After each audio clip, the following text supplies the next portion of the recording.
እስከ 25 ያለው ፋይሩ ኦልሬዲ ዘምረውታል። ግን የተዘመረው በብሪታን ወጀላ ኢየሩሳሌም ለምሳሌ ኪትገው ዘፍጥረት ምዕራፍ 2 ከቁጥር 18 ጀምሮ አነባለሁ። ብዙ እየገለጣችሁ ደግሞ ታደለም አንድ ገጽ ብቻ እንደዚህ ገለጥ ካረጋችሁ ወዲህ ታገኛላችሁ። በጌታ በኢየሱስም ክፍሉን አነባለሁ። እግዚአብሔር አምላክም አለ ሰው ብቻውን ይሆን ዘንድ ሁሉም ሰው ይበልልኝ መልካም አይደለም። ቀጥሎ ምን ይላል? የሚመቸውን ረዳት እንፍጠርለት። እግዚአብሔር አምላክም የምድር አራዊትንና የሰማይ ወፎችን ሁሉ ከመሬት አደረገ። በምን ስም እንደመጠራቸው ያይ ዘንድ ወደ አዳም አመጣቸው። አዳምም ሕያው ነፍስ ላለው ሁሉ በስሙ እንደጠራው ስሙ ያው ሆነ። አዳምም ለእንስሳት ሁሉ፣ ለሰማይ ወፎችም ሁሉ፣ ለምድር አራዊትም ሁሉ ስም አወጣላቸው። ነገር ግን ለአዳም እንደርሱ ያለ ረዳት አልተገኘለትም ነበር። እግዚአብሔርም አምላክ በአዳም ከባድ እንቅልፍ ጣለበት፣ አንቀላፋም። ከጎኑም አንዲትን አጥንትን ወስዶ ስፍራውን በሥጋ ዘጋው። እግዚአብሔር አምላክም ከአዳም የወሰዳትን አጥንት ሴት አድርጎ ሰራት፣ ወደ አዳምም አመጣት። አዳምም አለ ይህች አጥንት ከአጥንቴ ናት፣ ሥጋም ከሥጋዬ ናት። እርሷ ከወንድ ተገኝታለችና ሴት ትባል። ስለዚህ ሰው አባቱንና እናቱን ይተዋል፣ በሚስቱም ይጣበቃል፣ ሁለቱ ስንት ይሆናሉ? አንድ ሥጋ ይሆናል። አዳምና ሚስቱ ሁለቱም ራቁታቸውን ነበሩ፣ አይተፋፈሩም ነበር። እንጸልይ። አምላካችን እግዚአብሔር ሆይ እጅግ አድርገን እናመሰግናለን። በክርስቶስ ኢየሱስም ክብርና ምስጋና ላንተ ይሁን። በዚህ ማለዳ በእግሮች ስር ቁጭ ብለናል። እንደለመድነው አንተ ለመስማት ነው የመጣነው። በኢየሱስም ተናገር። አንተ ስትናገር በአንድ አቅጣጫ ብቻ አይደለም፣ በብዙ አቅጣጫዎች የምትናገር ቃል ያለ አምላክ ነህ። እግዚአብሔር ሆይ በዚህ አጋጣሚ ላላገቡ ወጣቶች፣ ላገቡ ባለትዳሮች የልብህን ሐሳብ እንድትገልጥልን በኢየሱስ ክርስቶስ እንጸልያለን።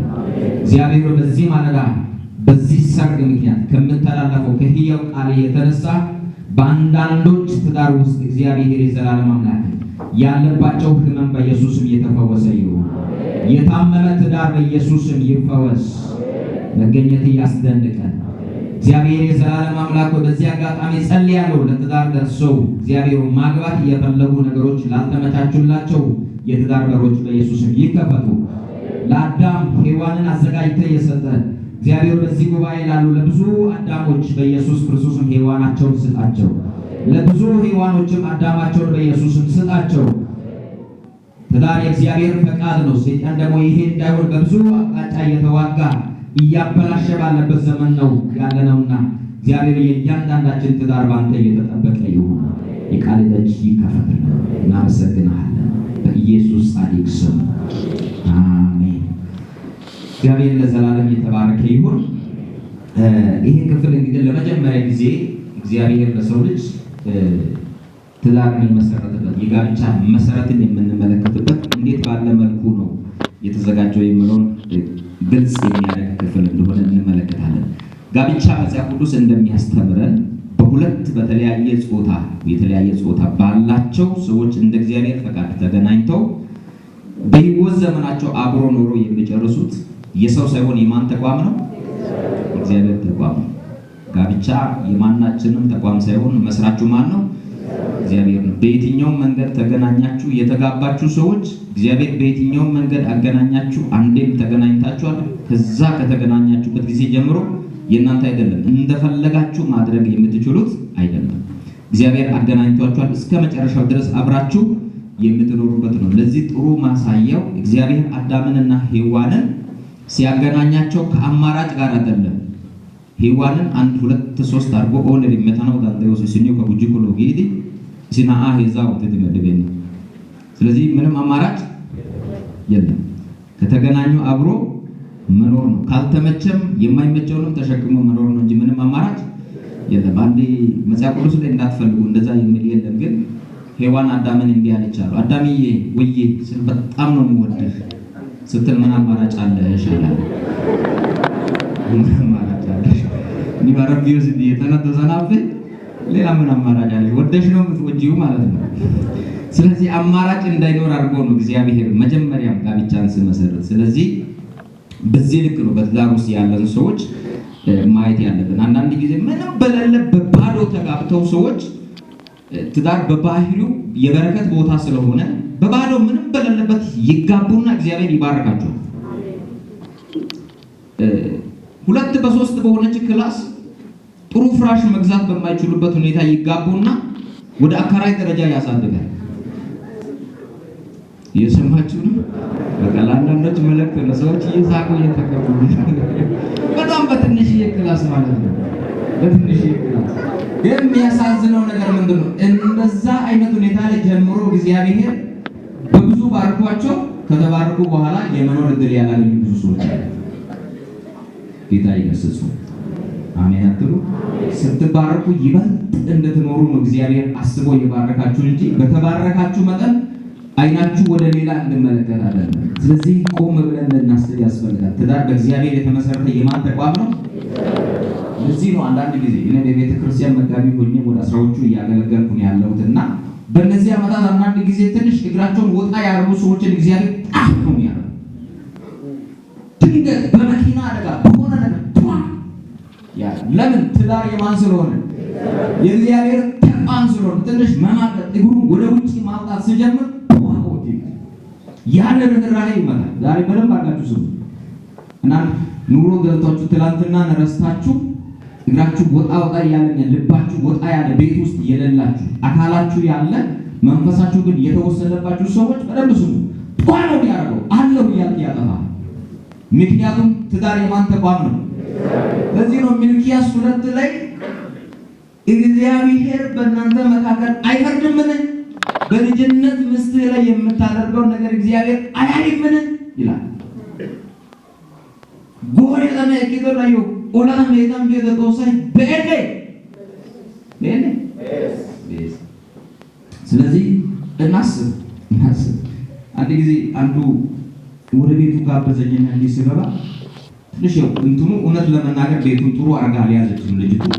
ግን ወዲያው ከአፉ የወጣው ቃል በጣም ገረመኝ። ፓስተር እንግዲህ ድሮ በወጣትነት ብዙ ዕውቀትን በሌለበት ከገጠር ዝም ብለን ያገባናት ስለሆነች ምን ያለ ነው ማለት ነው? እየተቆጨ ነው ማለት ነው። ባላገባውና እያለ ነው እና ከገጠርም ሆነ አግብታ ነው በቃ ብዙ ባል መጀመሪያ ማን አስገደደ? በፈጠራ ነው እንዲያገባው። ስለዚህ ጋብቻ ትዳር የማን ተቋም ነው? እግዚአብሔር ተቋም። ተጠንቀቃችሁ ያዙ። አሁን ቤተ ክርስቲያን ውስጥ ቅዱሳን በጣም የሚያሳዝን ነገር ክርስቲያኖች እያደረጉ ነው። አንዳንድ ጊዜ ፍርድ ቤት ላይ ያሉ ዳኞች ፓስተር እናንተ ቆይ ምን እየሰራችሁ ነው? ሰው ሁሉ እኮ የት ነው ያለው? ፍርድ ቤት። ጨው ታበዛለች ብሎ ፍርድ ቤት ይሄዳል።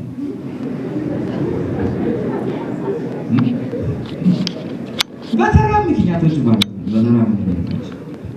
ስለዚህ ልናስብ ያስፈልጋል።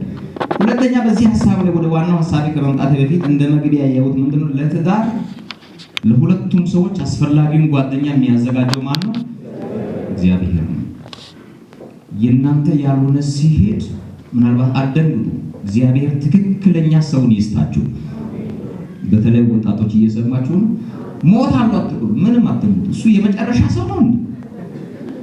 ነው እንዴ? እየሰማችሁ ነገር ሰሞኑን የሞቱም አሉ። አትሞቱ። ለምን ትሞታላችሁ? እሱ አልፈለግም ካለ እሱ የመጨረሻ ሰው አይደለ? አቤት በሀገር እኮ ሞቷል። ያንቺ ካይደለ ይሄዳል። ያንቺ ከሆነ እግዚአብሔር አዘጋጅቶ ይሰጣል። አሜን አሜን በሉ። እግዚአብሔር አዘጋጅቶ ይሰጣል። እኔ ሌላ ቦታም ነገር ያለው ወደ ትዳር አሁን ካለች ባለቤቴ ጋር አብረን ከመኖራችን በፊት በትንሹ አልቆጠርኩም 10 ይሆናል የጠየቃቸው ሴቶች 10። እንደውም አንዳንዱ በእንትን ብዙ ባለማሰብ አልቆጠርኩም እንጂ ወደ 12 ሁሉ ልደርስ ይችላል።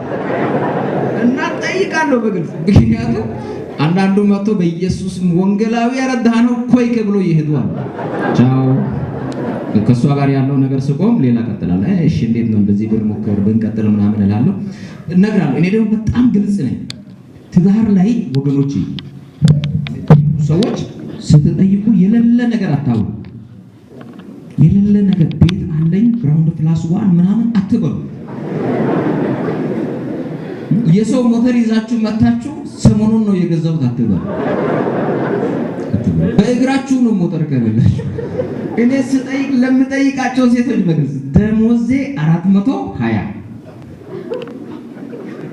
ከዛ ውጪ አሁን ያለሁት በአባቴ ግቢ ከዛ ውጪ ለኔ አለኝ ብዬ ያስኩት ሀብት ንብረቴ ምንድነው ካልሽ መት ውስጥ 200 ምደርስ መጽሐፍ አለ። ስለዚህ በ420 ማግባት የምትፈልጊ ከሆነ ብዬ ጠይቃለሁ። አንዳንዶች በኢየሱስ ስም ብሎ ይላል።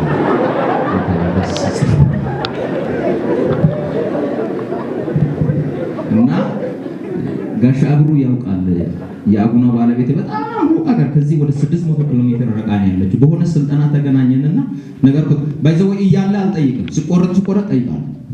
ይቆረጣል አይደል? እንደው መጠየቁን ቀጥላለሁ። እና የአቡኗን ጠየቅኳትና ነገርኳት ያለኝን ነገር በሙሉ።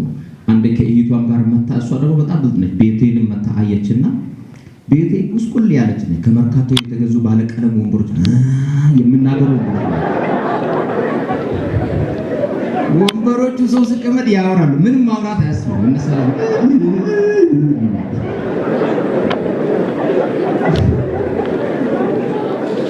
እና እንደዚህ ነገርኳት። እንደዚህ ነኝ እኔ ከዚህ ጋር ታገቢኛለሽ ወይ ብዬሽ ጠይቃት እኔ ማጋው አንተን ነው እንጂ ያንተን ቁሳቁስ አይደለም። እቺ ያግብታኛለች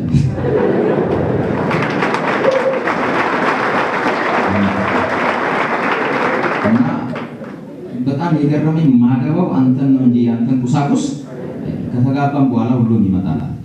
እግዚአብሔር ዛሬ ቤትም ሰጥቶናል፣ ንብረትም ሰጥቶናል፣ ሁሉ ነገር አለ። ምንም የጎደለ ነገር በባዶ ነው የጀመርነው። በ200 መጽሐፍን በልተን እንኖራለን ነው ያለችው። ይሄ መጽሐፍን በልተን እንኖራለን፣ መጽሐፉ አኑሮናል። አሜን። ነገር ውጪ የሆነው ነገር ሙሉ ከሆነ የመንፈሳዊ ነገር ጉዳይ ምንም ደንታ የለም። ነገር ግን ትዳር ይዘን ገሃነም መግባት የለብንም። ትዳር ይዘን ሲኦል መግባት የለብንም። ትዳር ይዘን በሰይጣን እጅ መግባት የለብንም። ማሰብ አለብን። መንፈሳዊ ነገር ትልቅ ቦታ ሊሰጠው ይገባል። ከዚህ በፊት ባገለገልኳቸው አንድ ቤተክርስቲያን ውስጥ አንዱ ከኦንሊ ጂሰስ ነው የመጣው። ሰውየው ጌታን ተቀበለ። ደስ ብሎን ንስሐ ትምህርት አስተምረን ከ6 ወር በኋላ አጠመቅን። ካጠመቅን በኋላ የጋብቻ ጥያቄ ይዞ መጣ ወደ ቤተክርስቲያን። ስለዚህ ተጠምቋል፣ ትምህርት ተምሯል። ከዛ በኋላ የጋብቻ ጥያቄውን ተቀበለን ጋብቻ ትምህርት አስተምረን ሰርጋቸውን ፈጸመን። ንገርማችሁ ከሰርጋቸው ማግስት በሚቀጥለው እሑድ ነው የሄደው። ቀጥሎ አልመጣም። እኛ ጋር እስከ ዛሬ ድረስ እንደወጣ ቀረ። አንዳንዱ ቢያንስ እዚህ ቤት ጤናማ ልጆች ስላሉ ይሄን ፈልጎ ይመጣል። ልናይ ያስፈልጋል፣ ልንፈትሽ ያስፈልጋል። ልጅቱ ጠንካራ ስለሆነች ብቻ ነው እስካሁን ድረስ በጌታ ቤት ያለችው።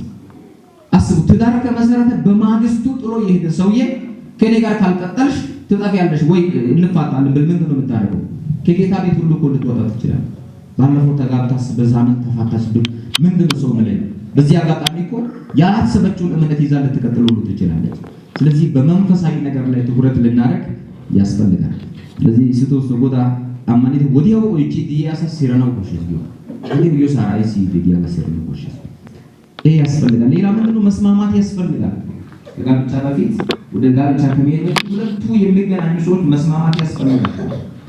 ምክንያቱም አንድ ላይ የሚኖሩ ሰዎች ናቸው። ሳይስማሙ ሳይግባቡ ወደ ትዳር መጥተው እንዴት መኖር ይቻላል? በህይወት ዘመናቸው ችግር ውስጥ እንዳይኖሩ በጊዜ ማሰብ እንደሚያስፈልግ ከዚህ ክፍል ላይ በጥቂቱ ማየት እንችላለን። ስለዚህ አዳምና ሔዋን ልጅ ሆነው አይደለም የተገናኙ። መጽሐፍ ቅዱስ ጥናቶችን በምናደርግበት ጊዜ ማቹር የሆኑ ሰዎችን ነው እግዚአብሔር ያገናኘው። ለእያንዳንዱ እንስሳ ስም የሚጠራ ሰው ቀላል ሰው ነው። በጣም ማቹር የሆነ በወጣትነት እድሜ ያለ ሰው ነው ማለት ነው። ስለዚህ አዳምን ሲያዘጋጅ ማቹር በሆነ ለብል እንደሆነ ሁሉ በትዳር ውስጥ የእድሜ ጉዳይ ትልቅ ቦታ ሊሰጠው ይገባል። አስተውል፣ እግዚአብሔር የመጀመሪያ ተጋቢ የሆኑትን አዳምንና ሔዋንን ወደ ትዳር ያመጣቸው ምንም በሌለበት ቦታ አይደለም። አንዳንድ ጊዜ በቃ እግዚአብሔር እኮ ምን ባይኖ ያኖርናል የሚል እሳቤ ያለ አትፈትኑ። እግዚአብሔር አዳም እና ሔዋን ወደ ትዳር ሲመጡ ምንም በሌለበት አይደለም እግዚአብሔር ያመጣው። እንደው በአምስቱ ቀን ሁሉን ነገር ከጨረሰ በኋላ ሁሉ ባለበት ነው ያመጣው። እግዚአብሔር በባዶ አይደለም ያመጣው። ስለዚህ እግዚአብሔር ሆይ ማግባት ፈልጋለሁ የሚያስፈልገኝን ነገር ስጠኝ ማለት እግዚአብሔር ይሰጣል። አሜን። እሱ ባለጠጋ አምላክ ነው። እድሜ ደርሷል የሚያስፈልገኝን ስጠኝ ስትሉ መስጠት የሚችል አምላክ ስለሆነ በዚህ ልክ ልንረዳ ያስፈልጋል። አሜን። ሁለተኛው ይሄ ነው። ወደ ሁለተኛው ሐሳብ ስንመጣ ወደ ጋብቻ ከመግባት በፊት አንዱ በሌላው የሌለውን ነገር ለመቀበል መዘጋጀት ያስፈልጋል። በትዳር ዓለም ውስጥ የምትኖሩ የኖራችሁ ሰዎች ታውቃላችሁ። በትዳር ውስጥ ሙሉ የሆነ ባል ጠብቂ፣ ሙሉ የሆነች ሚስት ጠብቁ። እያንዳንዱ ሰው ምን አለው? የራሱ ጎዶሎ ጎን አለው፣ ደካማ ጎን አለው። በብዙ ቦታ ላይ ለትዳር አደጋ ከሚፈጥሩ ነገሮች አንዱ ምንድነው? ሚስቶች ሙሉ የሆነ ባል ይፈልጋሉ። በሁሉ ነገር ሙሉ የሆነ ባል፣ ባሎች በሁሉ ነገር ሙሉ የሆነች ሚስት ይፈልጋሉ። ስለዚህ ይሄን አጠብቁ። የለም አንድ ጊዜ ለመጋቢው እንዲህ ይላሉ፣ ፓስተር ያቤት እኔ እንዲህ አይነት ሚስት እፈልጋለሁ። ምን አይነት? ቁመቷ ረጅም፣ መልኳ ቀይ፣ ጸጉሯ ወደ ታች የወረደ፣ ባህሪዋ ሸጋ የሆነ። እሱ የምነግረው መጋቢ ለራሱም ያላገባ ነው። ወፈር ያለች በቃ ደስ ምትል ድንቡሽቡሽ የሆነች ልጅ ፈልጋለሁ ስለ መጋቢ እሷን ማገኝ እኔ ነኝ ራሱ ማገኝ።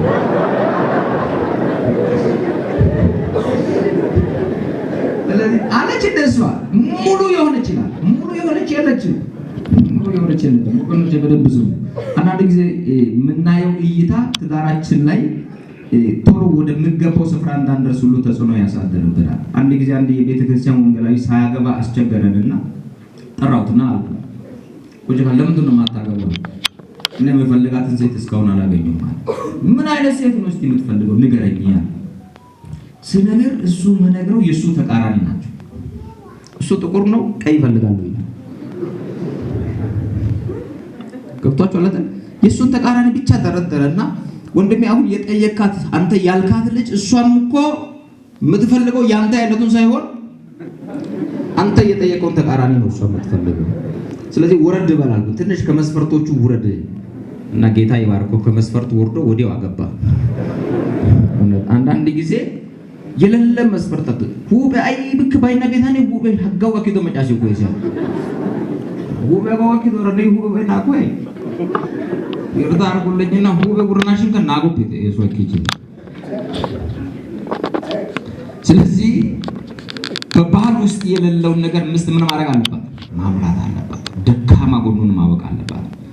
በምስቱ ውስጥ የሌለ ደካማ ነገርን ባል ደግሞ ምን ማድረግ አለበት? ማወቅ አለበት። አብራችሁ ሁሉ ትኖሩ አንዴም ተገናኝታችኋል።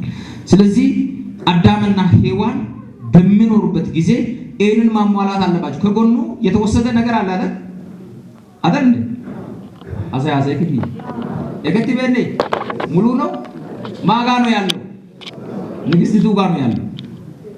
ስለዚህ ሙሉ የምትሆኑት ሁለታችሁ አንድ ላይ ስትሆኑ።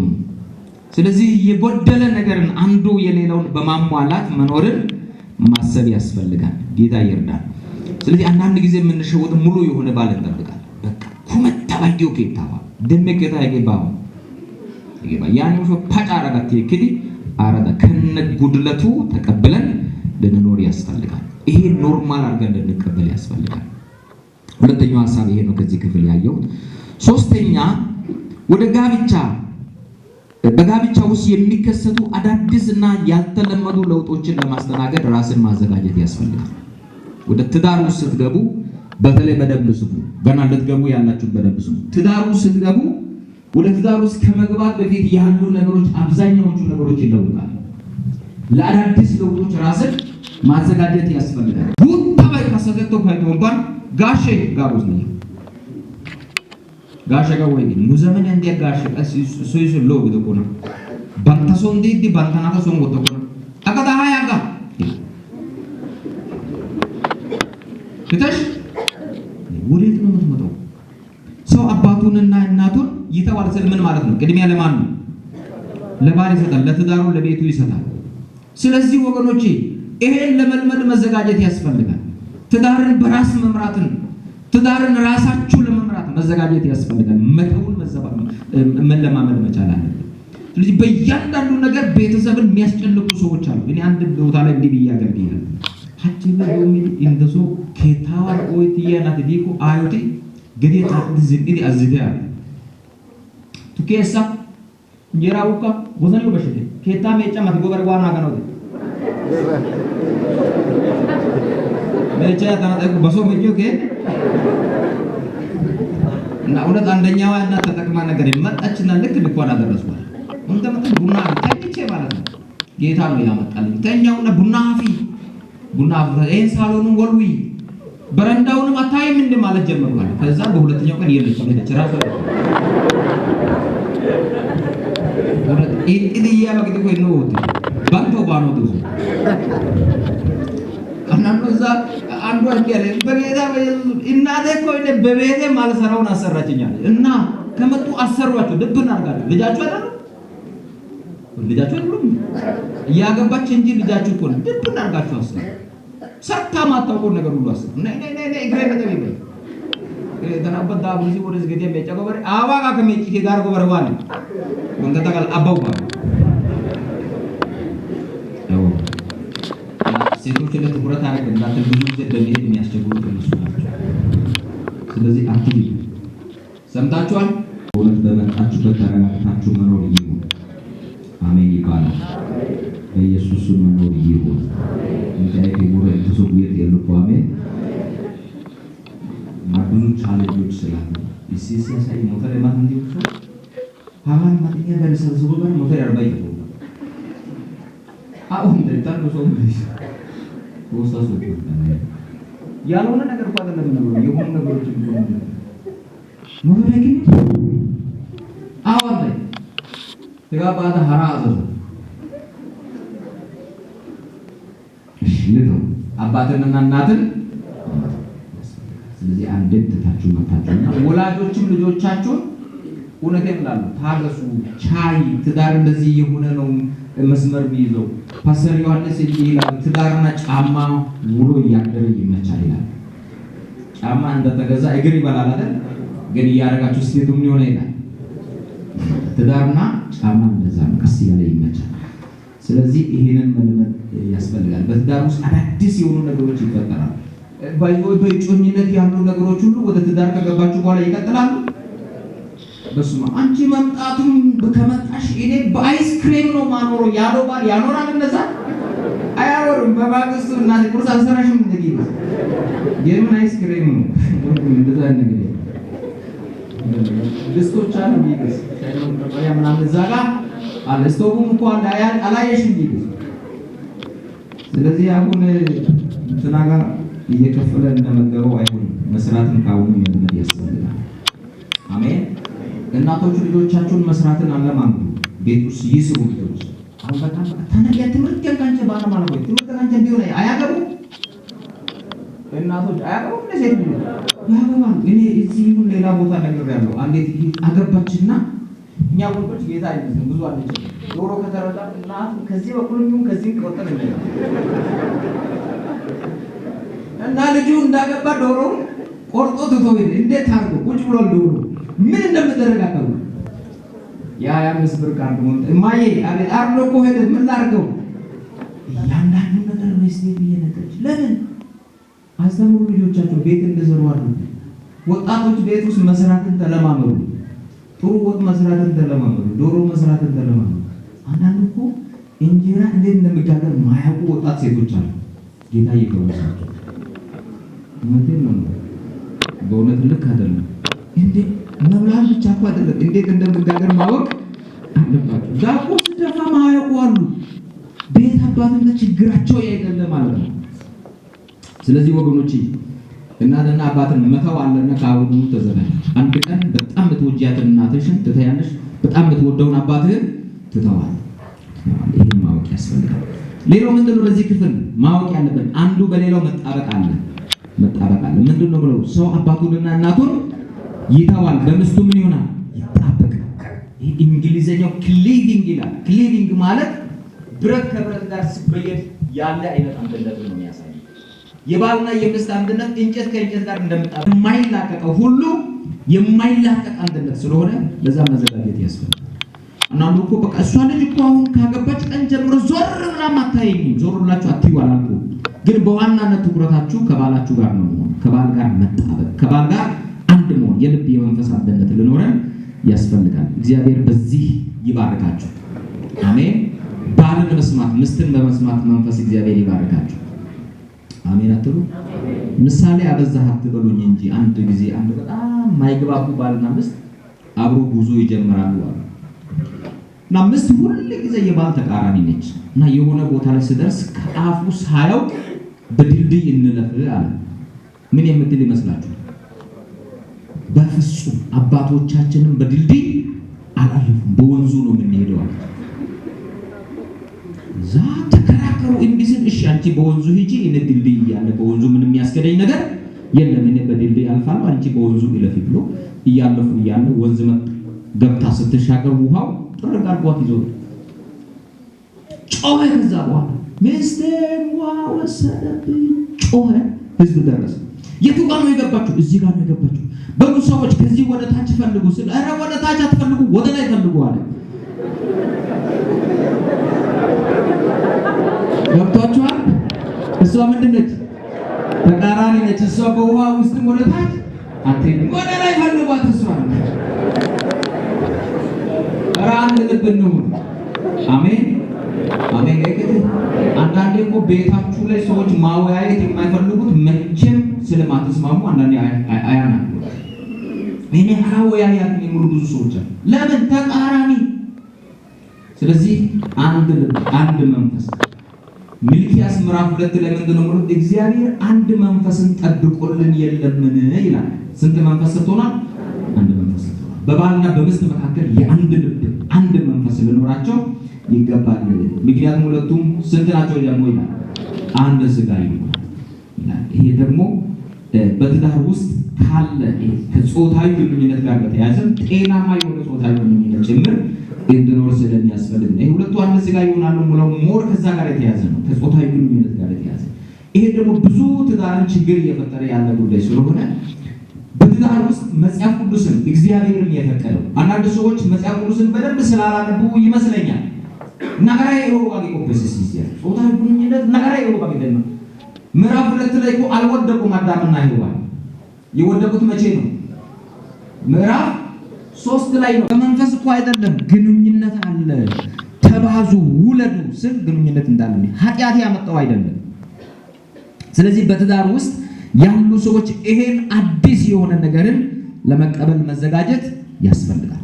ይሄ እንዳለ ማወቅ ያስፈልጋል። በሩባ ሐዘንና መላ ባለትዳር ሰዎች ብቻ አይደላችሁም ያላችሁትና ፓስተር ጌታ ከታይ አቴስ ይላሉ። ከታይ አቴው ሹታም ከደሩ አዘይ ግን ትዳር ያጋዝም ደሩ ትዳር ያላለ ዲዲያ ባከይ ሶይ ይሄ እንደሆነ እናውቃለን። ብዙ ሰዎች ሁለት አልጋ ያላቸው ብዙ ሰዎች አሉ፣ ካኮረፉ ሞቱበት። ስለዚህ በዚህ አጋጣሚ ይላሉ እኔ ድሮ በቢሮዬ የአልጋ መፍቻ ነበር፣ ባለ 10 መፍቻ አለ። እሲሲ ከተባለ መፍቻም ብርሸት ይዶ አልጋ ይደስ ያነው ሾ እሲሲ ለኩርፊያ ቀን የተዘጋጁ አልጋዎች ይፍረሱ። አሜን ነው። አንዳንዱ አልጋ አዘጋጁ ሃይ እሲሲ ሶባ ይስፓል ሶባ ይዳልስ ቁመት የኪያ ባገዶ አሉ ሳሎን ያለስ ጌታው አይተስሉ እና አንድ ጊዜ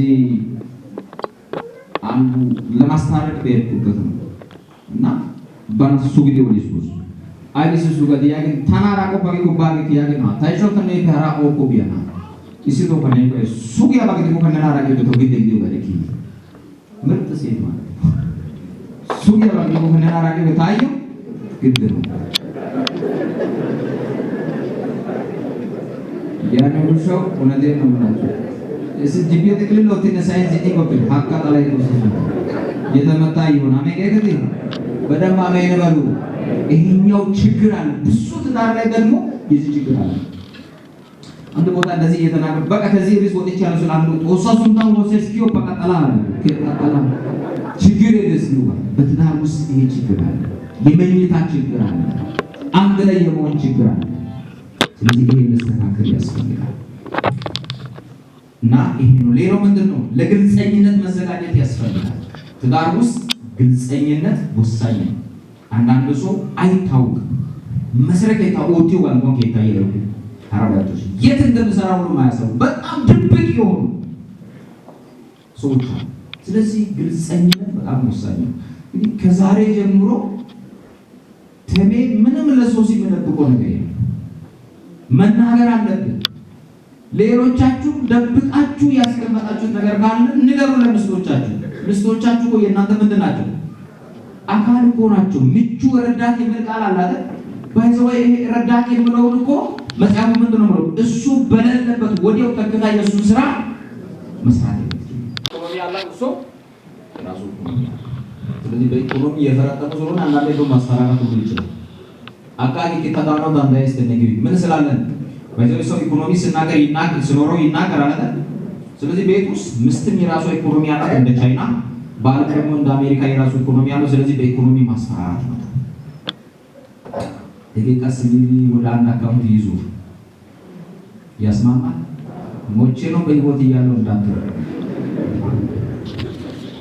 አንዳንዴ ሆስፒታል ተኝቶ ግሬ እንትና ረመሽ ዋት ከሱ ድጋዘ ሴኩሪቲ እንደ ፒን ኮድ ማይሰጥ ወሰያሽ ምንድነች ምስቲ አይደለች።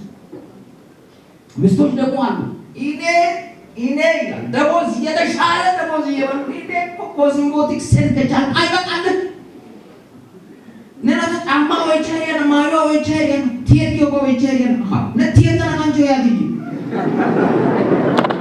አይደለም የኔብር ንክቻ ያላባ ዳንዳያና ጋጣ ያነሳ አረ እንደዛ አይነት ዳሪ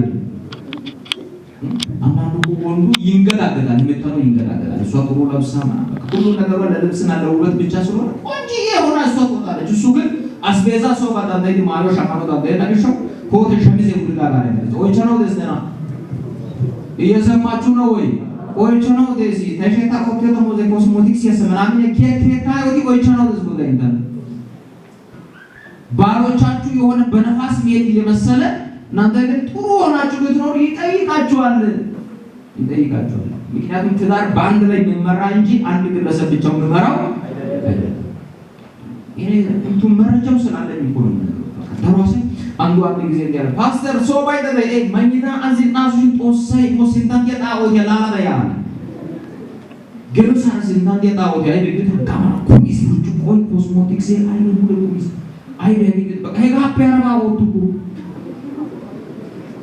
ናተራ እሺ እንደገታው ማታንደ ባይና ኮስሞቲክስ የትናንተሽ ዳራዳሮ በይማ ጦሳይ ሲሆን ትዳር ይደጋላል እንዲቆይ ማለት ስለዚህ በእግዚአብሔር ቃል አበረታታቸው መተሳሰብ ይኑር። አሜን ነው።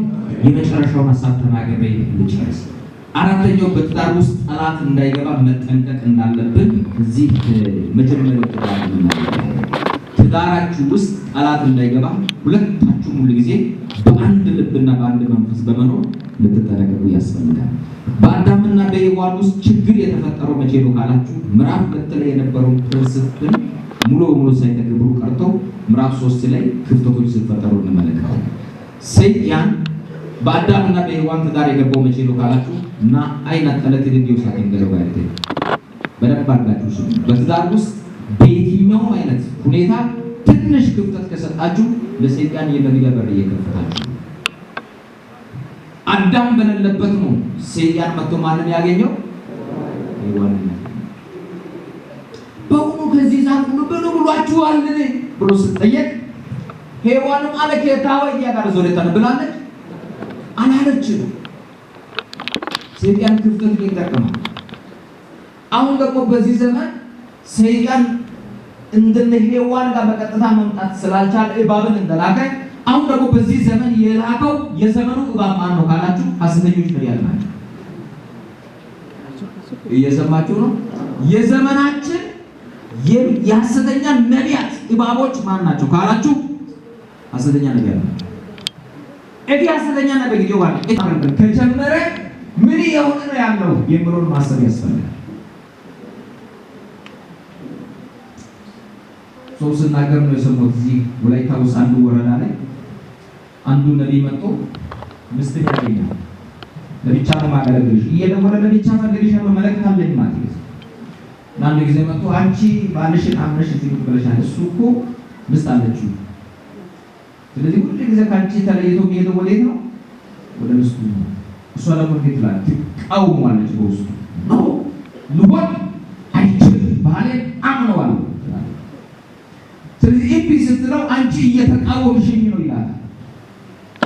ጌታ መንፈስ እያሳየኝ ነው። እግዚአብሔር እየተናገረ ነው ለዚህ ቤተሰብ።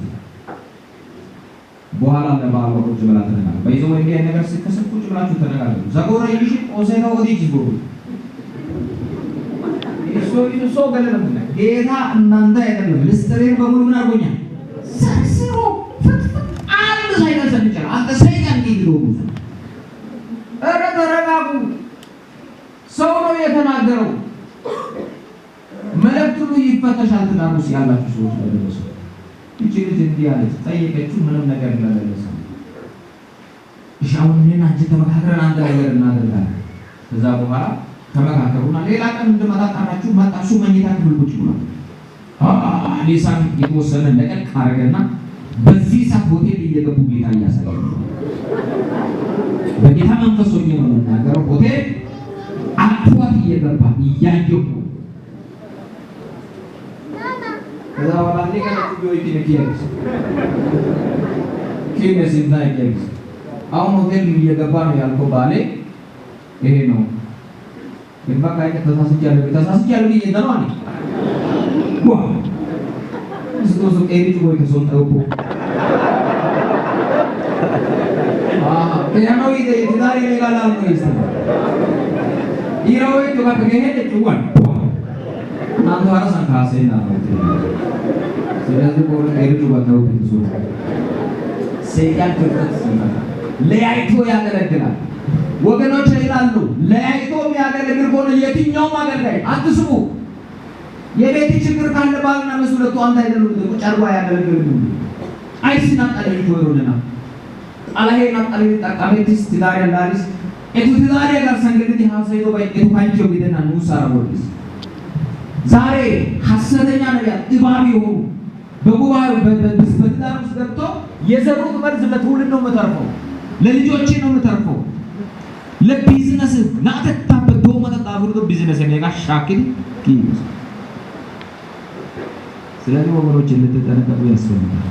አጭተዩ ስንት ነገር አላታውቅ የሚያገኝ ተጠንቀቁ። እግዚአብሔር ያዘጋጀላቸውን ትዳር በሐሰት ነቢያት ምክንያት ያጡ ብዙ ሰዎች አሉ። ያለቀሱ ብዙ ምስክሮች አሉ።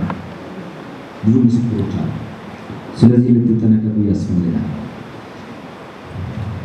ትዳር በመጠበቅ ነው ነው አንድነታችሁ ይጠበቅ። እሲስ ያስቢታ ሰዓሉ የተገታ የጊዜባ ያቆነ ትዳራችሁ ላይ አደጋ እየጫራችሁ ስለሆነ ልትጠነቀቁ ያስፈልጋል። ሁለታችሁም አብራችሁ ሁኑ። መጽሐፍ ቅዱሳዊ ትእዛዝ ነው ይሄ። ሰይጣን እንዳይፈትናችሁ ምን ነው ይላል? አብራችሁ ሁኑ ይላል ጳውሎስ። ታይባርከን አራት ነገሮችን ከዚህ ክፍል ተመልክተናል። አንደኛ የመጀመሪያው ምንድነው ያልኳችሁ? ወደ ጋብቻ ከመግባት በፊት መሰረታዊ የሆኑ ነገሮችን ማሟላት አስፈላጊ እንደሆነ ተመልክተናል።